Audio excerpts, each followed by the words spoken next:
নমস্কার বন্ধুরা, আমি দেবলীনা। উপস্থিত সবাইকে আমার প্রণাম, ভালোবাসা, শ্রদ্ধা।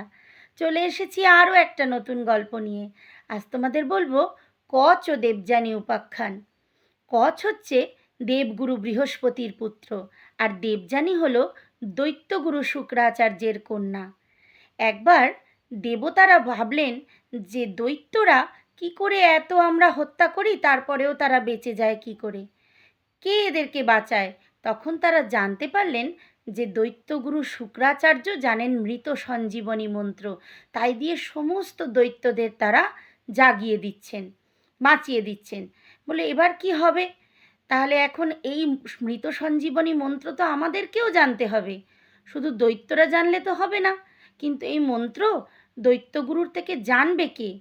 তখন সকলে মিলে সিদ্ধান্ত নিলেন যে দেবগুরু বৃহস্পতির পুত্র কচ যাবে দৈত্যগুরুর আশ্রমে তার শিষ্যত্ব গ্রহণ করতে। সেখানে তার শিষ্য হয়ে থেকে তার সেবা করে তার থেকে এই মৃত সঞ্জীবনী মন্ত্র জেনে আসবে। তো গেছে দৈত্যগুরু শুক্রাচার্যের আশ্রমে। সেখানে যে দৈত্যরা রয়েছে তারা যেই জানতে পেরেছে যে কচ হচ্ছে দেবগুরুর পুত্র, তাকে তো বারবার মারতে চেষ্টা করছে যাতে কিছুতেই সে মৃত সঞ্জীবনী মন্ত্র না জানতে পারে। কিন্তু দেবযানীর তো কচকে খুব ভালো লেগেছে, তাই দেবযানী তার বাবাকে বলে বলে বারবার কচকে বাঁচিয়ে দিচ্ছে। এমনকি একবার দৈত্যরা মিলে তাকে পুড়িয়ে রাখ করে ফেলেছিল, সেই ছাইটাকে জলের সাথে গুলে খাইয়ে পর্যন্ত দিয়েছিল দৈত্যগুরুকে। সেই দৈত্যগুরুর পেটের ভেতর থেকে দৈত্যগুরু শুনছেন যে সে মন্ত্র পাওয়ার জন্য আবেদন করছে।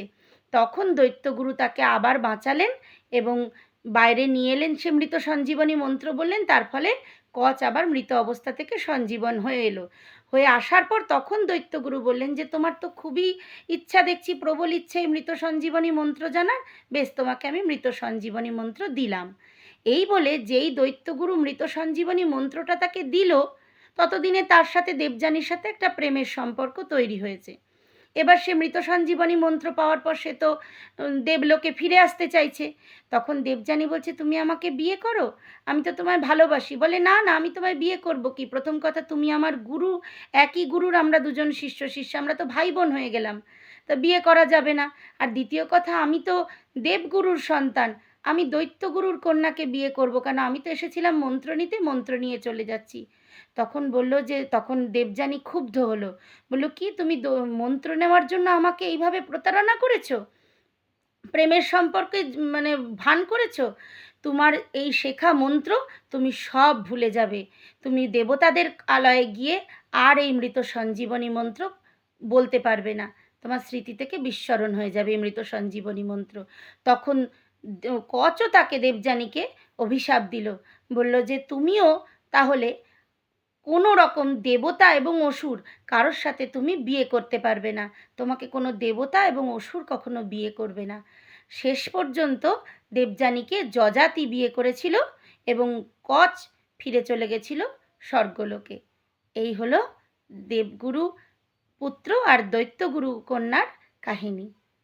কেমন লাগলো গল্পটা? ভালো লাগলে সবাই লাইক, শেয়ার, কমেন্ট করবে। আবার দেখা হবে অন্য কোনো একটা গল্প নিয়ে।